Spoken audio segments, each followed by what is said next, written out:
Olá pessoal, bom dia! Tudo bom com vocês?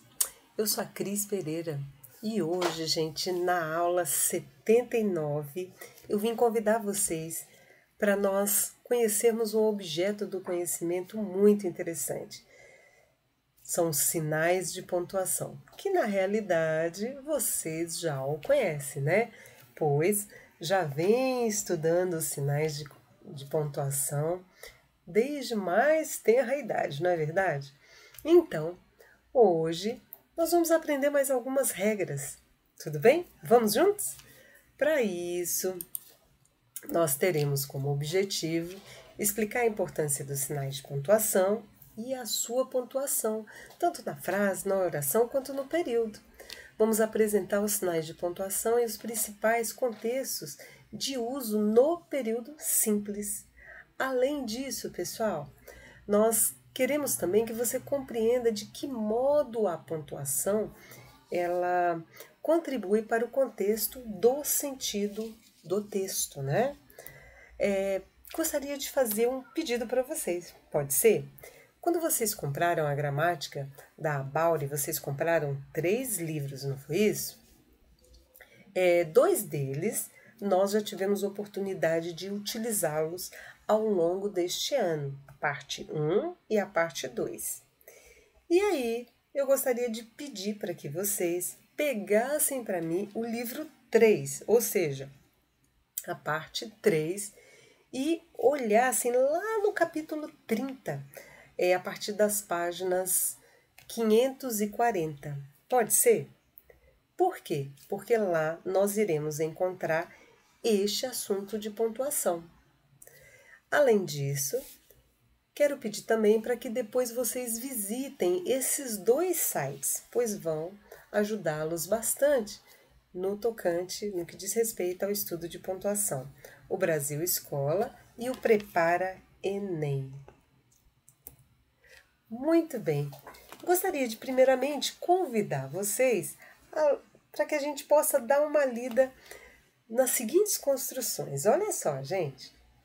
São 2 amigas conversando, aí uma chegou para a outra e falou: onde é que você vai passar a Semana Santa? Aí uma delas: na cidade maravilhosa. Não sei se era o Rio de Janeiro, viu, gente? Talvez seja, né? Mas se era a cidade dela, se ela era de uma cidade de interior, nós não sabemos. A pessoa vai a uma cidade muito boa. Onde você vai passar a Semana Santa? Na cidade maravilhosa. Ou seja, gente, aqui a pessoa vai passar a semana na cidade e ela faz um elogio a quem ele faz a pergunta, a quem ele fez a pergunta, chama a outra de maravilhosa. Gente, olha só como é que mudou esse contexto. Vocês observaram aqui os pontos que eu utilizei? Travessão, ponto de exclamação, ponto de interrogação, vírgula, né? Pois é. Vocês já pararam para pensar, gente? Olha só, já ouviram falar de prosódia? O que é prosódia, né, gente? Prosódia é justamente, gente, a variação no que diz respeito à altura, intensidade, som, duração e ritmo da fala. Quando nós falamos, gente, nós podemos utilizar todos esses mecanismos, né? Ou seja, altura, intensidade, tom, duração e ritmo da fala.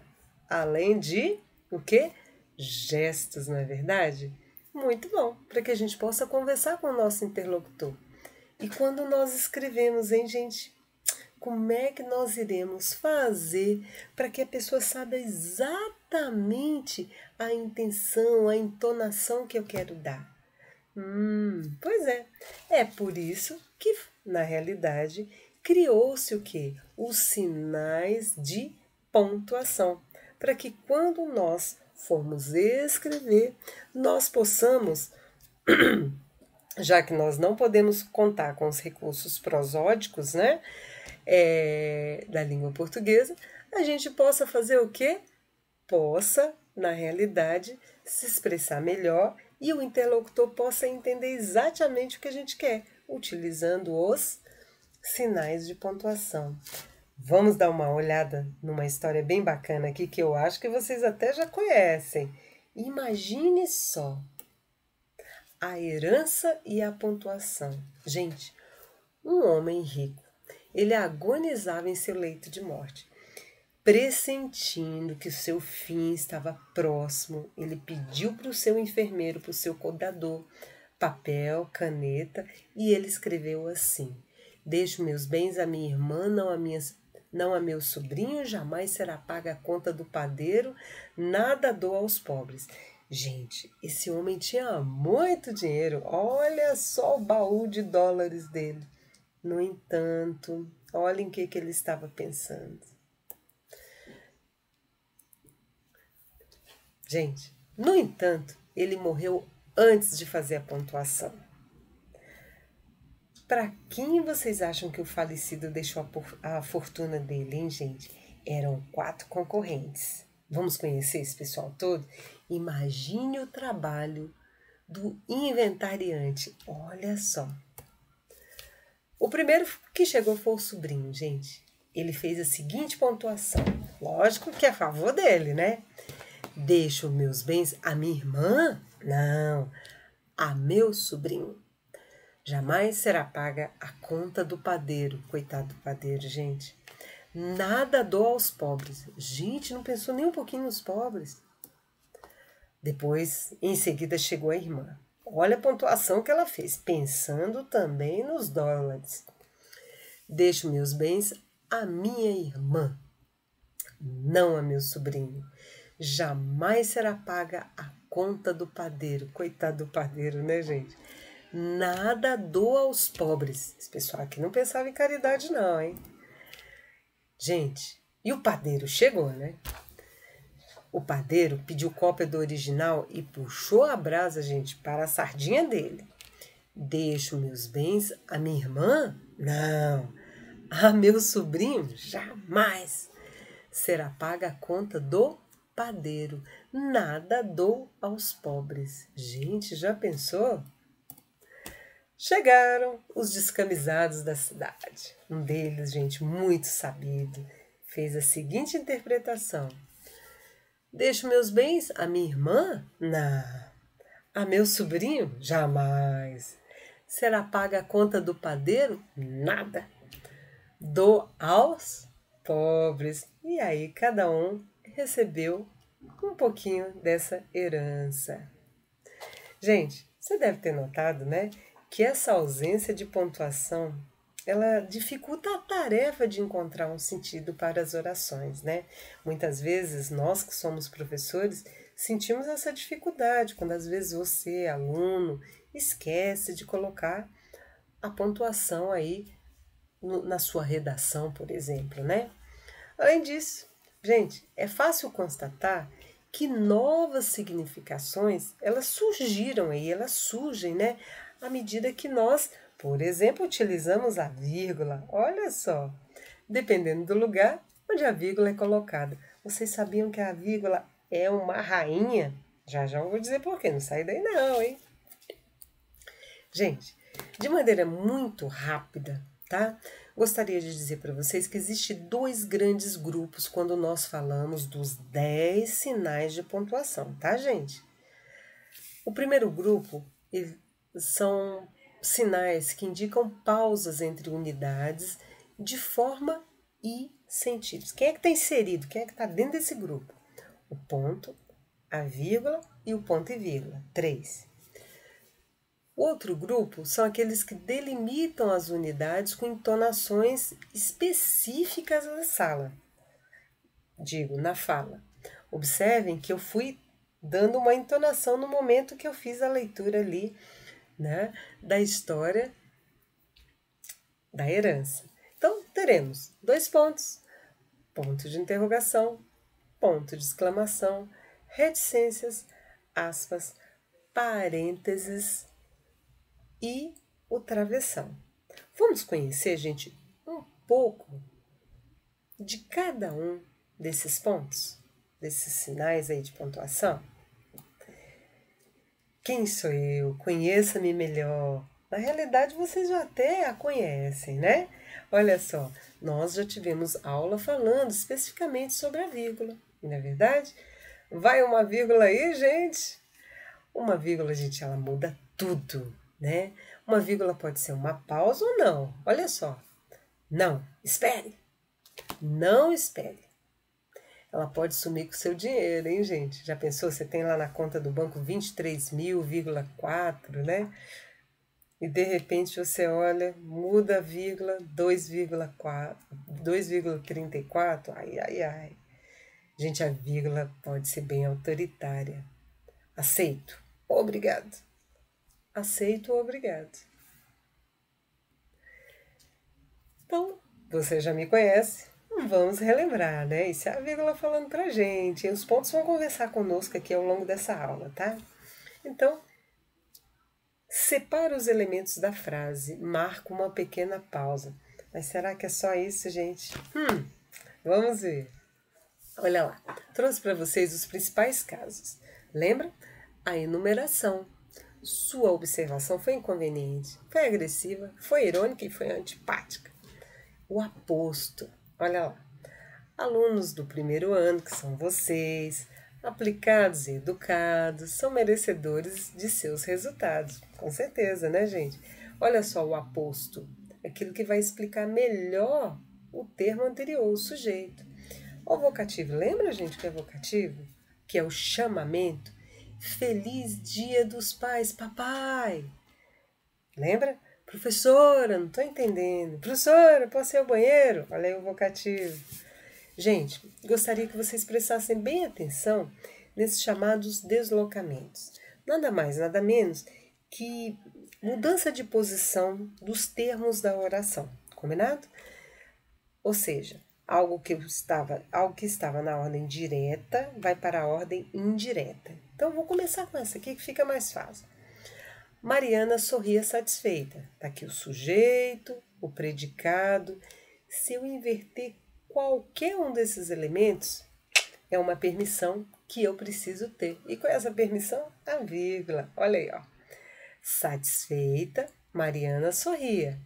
Olha só, mudei a ordem indireta. Mariana, satisfeita, sorria. Está entre duas vírgulas para mostrar esse deslocamento. Durante o carnaval na Bahia, não choveu. Então, se eu pudesse colocar durante o carnaval, não choveu na Bahia. Se eu tivesse colocado dessa maneira, não teria vírgula. Combinado? Gente, entre nomes de lugar e data, ou número de endereço. Campo Grande, 15 de agosto de 2012, quando eu conheci Campo Grande.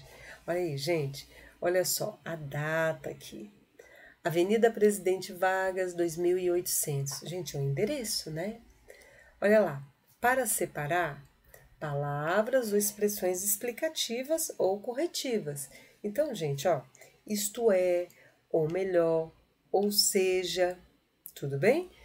A sua atitude, isso é, ou seja, o seu comportamento na aula merece elogios, ó. Faremos a M amanhã. Ou melhor, depois de amanhã, né, gente? A zeugma, gente, o que é a zeugma na realidade nesse caso aqui? É a falta de uma palavra que eu posso tranquilamente entendê-la. Então, ela está subentendida. Ó, nós preferimos café e eles preferem chá. Então, para não repetir o verbo, eu coloquei a vírgula aqui, tá bom? Professora, e essa vírgula aqui, hein? Por quê? Vamos ver agora. Nós e eles, porque tem sujeito diferente, apareceu antes do e. Mas vamos aqui, separar orações coordenadas. Gente, não entrando tanto em detalhes aqui, mas quando eu falo de orações coordenadas, são aquelas que têm, na realidade, um sentido independente, tá? Lembra? Alternativa, adversativa, aditiva, conclusiva, explicativa, né? Olha lá. Viajou no fim de semana, foi visitar os pais. São duas coisas independentes. Era um homem valente, mas tinha horror a baratas. Gente, mas, porém, todavia, contudo, no entanto, entretanto, sempre vai ter vírgula, combinado? Agora, as aditivas, somente se o sujeito foi diferente. Olha lá. Desfiz as malas e saímos juntos. Eu desfiz, nós dois agora, passou a ser diferente, por isso tem a vírgula antes do E. Agora, desfiz as malas e saí, não tem vírgula, porque eu desfiz e eu saí. Joia até aí? Com vocês, a rainha vírgula. Gente, não quero mais ninguém falando que não conhece pelo menos as principais regras da vírgula, viu? Nada de se alguém chegar e falar, mas para que serve a vírgula? O que você acha desse conceito aqui, gente? Vírgula é para respirar. Cada vez que se respira, coloca-se uma vírgula. Você já sabe que não, né? Ou então aqui, ó, a vírgula não funciona como um bálsamo pulmonar, mas como um instrumento sintático, gente, estilístico, que se emprega de acordo com alguns preceitos. A gente acabou de ver alguns. Então, agora vocês entenderam o porquê do reinado da vírgula? Por que ela é uma rainha? Bom, quem sou eu? Conheça-me melhor. Vamos conhecer alguns outros pontos. Olha lá, o ponto e vírgula. Bom, usa-me para separar orações coordenadas. Obrigo a uma pausa, mas não termina a frase. Olha lá, gente, olha o ponto e vírgula aí. Ele indica uma pausa mais longa que a vírgula, né? Ou algumas funções que ele tem. De separar as partes que tenham orações já separadas por vírgula. Então, olha aí, já tive muitas capas e infinitos guarda-chuvas, mas acabei me cansando de tê-los e perdê-los. Olha o ponto e vírgula, gente. Há anos vivo sem nenhum desses abrigos e também, como toda gente, sem chapéu, né? Olha aí. Gente, os itens de uma enumeração. A prova constará de um estudo de texto, 5 questões gramaticais contextualizadas e, por último, a redação sobre o tema abordado. Ok? É quase uma FOA isso aí, né? Gente, separa orações coordenadas que se contrabalançam, né, em força expressiva. Formam antítese, né, gente? Por exemplo, aqui, ó. Muitos se esforçam, poucos conseguem. Sujeitos diferentes, os que se esforçam e os que conseguem, né? Um valor de antítese. Uns trabalham, outros descansam. E o amigo ponto final, hein, gente? Quem sou? Conheça-me melhor. Rapidamente a gente já sabe disso, né? Indica o fim de uma frase ou o fecho, né? De um pensamento, com uma entonação de voz que marca uma pausa total. Coloca-me ainda nas abreviaturas, né? Senhor, doutor, Vossa Excelência, por muito. Vamos ver um pouquinho mais? Olha lá, gente. O ponto final, então, ele vai aparecer no final de frases declarativas e imperativas, né? Nós vimos algumas lá no texto da herança, indicando que o período frásico está finalizado, com o sentido completo, né? Ó, hoje de manhã acordei com dor de cabeça. Acabou, né? O aluno já estudou toda a matéria da prova. Tudo bem? Agora, olha só, na escrita de palavras de forma abreviada, sendo chamado de ponto abreviativo e indicando que houve uma eliminação de letras. Então, ó, senhor, senhora, doutor, doutora. Ó, excelentíssimo, gente, pode ser de dois jeitos, ó. Atenciosamente também, vocês já viram esse jeito aqui? E a página, gente? Página, ou inclusive essa aqui, tá? Bom, e agora, gente? Quem sou? Conheça-me melhor os dois pontos. Somos usados antes de uma citação ou de uma enumeração. É só isso? Vamos ver mais. Olha lá.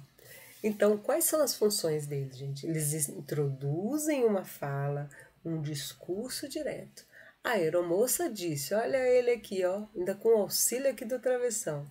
Os passageiros devem permanecer sentados até o pouso da aeronave, né? Olha aí o discurso, introduzindo aí uma fala. Gente, a citação.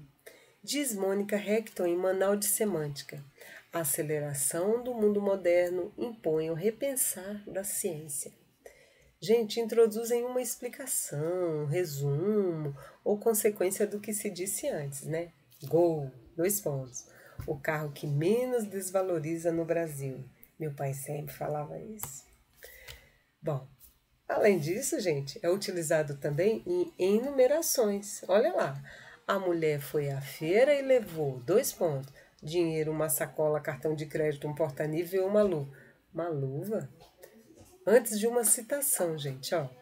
A respeito de fazer o bem aos outros, Confúcio disse certa vez: o ver o bem e não fazê-lo é sinal de covardia, né, gente? Eu estou fazendo uma citação. Gente, no vocativo, em cartas, sejam comerciais ou sociais, quando alguém coloca assim, ó, querida amiga ou amigo, 2 pontos, estarei na sua casa no próximo mês. Ou a gente coloca 2 pontos ou até a vírgula, né? Tenho muito que te contar. Após as palavras exemplo, observação, nota, importante e outras, né? Olha lá, importante, 2 pontos. Não se esqueça de colocar hífen na palavra ponto e vírgula. Gente, lembrando, depois de 2 pontos eu terei letra minúscula, tá bom? Gente, quem sou eu? Olha lá, as reticências. Nós indicamos que a frase está incompleta, assinalamos uma estação ou uma pausa. Só isso? Olha lá, gente. Essas moças aqui são empregadas para indicar que o sentido vai além do que é dito, viu, gente? Roberta imaginou-se com Paulo, né? Eles tinham se casado, os dois em uma ilha, comendo uva, dando risadas, né? Para indicar uma dúvida, uma excitação. E a prova, filho? Bem, mãe, a prova, né? Não foi muito bem. Espero que isso não aconteça com vocês, hein? E agora, gente? Vocês sabiam, gente, que os parênteses também podem ser chamados de parênteses com is no final? Eles servem para separar palavras ou frases que se dispensam, mas que explicam ou esclarecem o assunto. Olha lá, vamos ver um pouquinho disso aqui, uma curiosidade? As duas palavras existem na língua portuguesa, tá, gente? São palavras sinônimas e ambas estão corretas. Devemos privilegiar o uso da palavra parêntese, com plural parênteses, porque é a forma portuguesada da palavra, enquanto parênteses é a forma da palavra em latim. Olha só, gente, aqui. Algumas funções. Fazer uns comentários, intercalações, né? Acessórias. Olha lá. Todas as pessoas inteligentes são cheias de dúvida.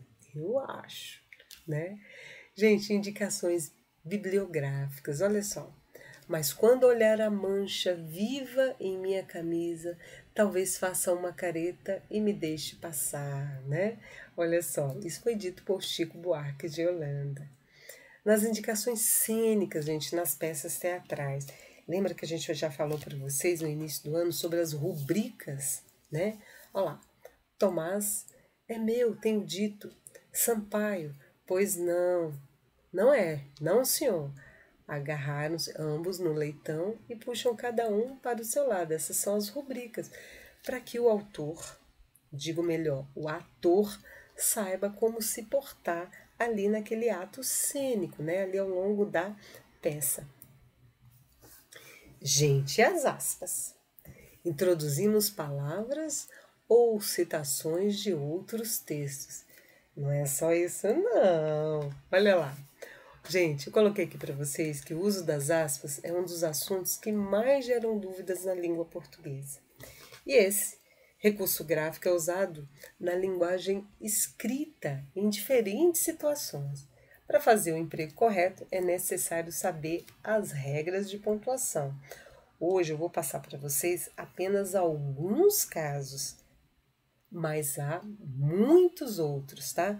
Principalmente no que diz respeito à ABNT, que é a Associação Brasileira de Normas Técnicas. Quando vocês terminarem, por exemplo, o TCC de vocês, forem fazer uma monografia, uma dissertação de mestrado, uma tese de doutorado, vocês precisarão ter muito cuidado com as aspas, tá? Olha lá, mas, a priori, vamos ver alguns casos. Ó, para indicar início e final de uma citação. Deus ajuda quem sempre ou quem cedo madruga. Essa Mafalda, vamos ver o que ela vai aprontar, gente. Olha só o que ela vai fazer, ó. Olha só aqui com o despertador, coitada da mãe dela, né? Amanhã de manhã Deus vai ter o que fazer. Gente, para destacar alguma parte do texto, seja por ironia, por tratar-se de um neologismo, que são palavras criadas, ou estrangeirismos, né? Os anjinhos já estão prontos? Olha aqui, gente, a ironia. O coffee break será às 15 horas, ó, estrangeirismo aí. Gente, para marcar um diálogo em substituição à travessão, tá bom? Aquela menina estuda aqui no CM, no CMB? Perguntou Nicodemos. Além disso, gente, eu trouxe aqui para vocês outros exemplos, ó. Por causa da crise econômica que reduziu as vagas de emprego formal, Douglas fazia bicos. Então aqui é uma gíria, eu tenho que colocar entre aspas, cuidado com isso na redação, hein? A empresa responsável pelo buffet ainda não chegou, é um estrangeirismo. Você já leu A Insustentável Leveza do Ser, de Milan Kundera? É uma citação de uma obra, o nome de uma obra. A transcrição. Não sou nada, nunca serei nada, não posso querer ser nada. A parte isso, tenho em mim todos os sonhos do mundo. Álvares de Campos. Depois vocês vão conhecer este escritor. Sensacional a série que você me indicou. Não entendi nada. Isso é ironia, hein? Os antigos chicleteiros que curtiram muito o show de Beto Marques, né, gente? Chicleteiros, isso aqui diz respeito ao chiclete com banana, né? Os pais de vocês devem conhecer muito bem essa parte. Gente, cuidado, tá? As aspas no final e início das frases. Olha lá. Se a frase terminar com aspas, o ponto final deve ser colocado dentro das aspas. Então, olha só, aqui, ó. Sou como você me vê. Posso ser leve como uma brisa ou forte como uma ventania. Depende de quando e como você me vê. Olha só, gente. É, na realidade, um pensamento de Clarice Lispector. Eu estou citando, eu preciso colocar entre aspas. Nesse caso, quando você for escrever, o ponto tem que vir aqui dentro das aspas. Cuidado, é uma citação. As aspas em frases quebradas. Como assim? Olha só. Ó, se a frase não estiver totalmente dentro das aspas, gente, a pontuação fica fora das aspas. Então, sabemos que procuramos na vida a paz. Olha só, ainda teremos outras coisas a serem ditas. Então, como A, eu coloco as aspas depois aqui dos parênteses e o ponto fora, tá? E agora, gente, quem sou eu? Sou utilizado nos diálogos para indicar a fala dos personagens. Travessão. Gente, olha lá. O travessão, gente, ele indica a fala, o começo e o fim, né? E a mudança de interlocutor. Você não precisa de pílulas. Que pílulas? Essas são para acalmar. Sou calma, disse Luciana com meio sorriso, né? Para enfatizar expressões ou frases. Foi poeta. Acima de qualquer coisa, sonhou e amou na vida, né? Vocês vão conhecer esse fantástico escritor o ano que vem, tá? Álvares de Azevedo. Olha lá, impossível escrever o poema, uma linha que seja de verdadeira poesia, né? Aí, de Carlos Drummond de Andrade. E esse ponto aqui, gente, de exclamação, que diz que está presente quando se deseja exprimir surpresa, receio, admiração, né? Olha lá, o ponto de exclamação, gente, ele é empregado no final de frases exclamativas, para indicar estados emocionais como surpresa, espanto, admiração, alegria, surpresa, de novo, né? Isso é para enfatizar, hein? E dor, tá, gente? Ai, que susto! Não faça isso. Nossa, Geraldo, você por aqui, observe, gente, que depois do ponto de exclamação, obrigatoriamente eu terei letra maiúscula, hein? Já encontrei muita redação por aí, pessoal colocando letra minúscula. E esse moço aqui, gente, se para fazer perguntas, só isso? Tem mais alguma coisa. Olha lá. Empregado em frases interrogativas diretas. Ei, todo mundo! Época de festas natalinas. Você já abraçou sua árvore de Natal hoje? Garfield está fazendo uma pergunta. Mas olha só, cuidado. É empregado para indicar uma pergunta direta, ainda que essa não exija resposta. Onde estarão as causas dos problemas sociais brasileiros? Bom, em perguntas indiretas, gente, não é usado o ponto de interrogação, tá? As frases interrogativas indiretas, elas supõem uma indagação, uma pergunta, mas não começam com a palavra interrogativa. Então, por isso, terminam com ponto final, né? Quero saber o motivo da sua falta. Ao invés de eu perguntar, por que você faltou? Então, quero saber o motivo de sua falta. Então, isso tem um ponto final. E para terminar, gente, gostaria de terminar aqui com um poema do João Cabral de Melo Neto, que vocês conhecerão lá no 3º ano e vão amá-lo. Olha o que ele diz pra gente, questão de pontuação. Todo mundo aceita que ao homem cabe pontuar a própria vida, que viva em ponto de exclamação. Dizem, tem alma dionísica. Viva em ponto de interrogação, foi filosofia, ora é poesia. Viva equilibrando-se entre vírgulas e sem pontuação na política. O homem só não aceita do homem que use a sua pontuação fatal, que use na frase que ele vive o inevitável ponto final. Então, gente, com esse poema, Questão de Pontuação, do João Cabral de Melo Neto, deixo para vocês aí o meu tchau, até a próxima e o desejo, tá, gente, de que vocês façam uma ótima A9. Lembro que nós ainda vamos postar alguns exercícios para vocês que estão no remoto e também para o pessoal do presencial a respeito desse assunto, tá bom? Um grande abraço, pessoal. Tchau, tchau.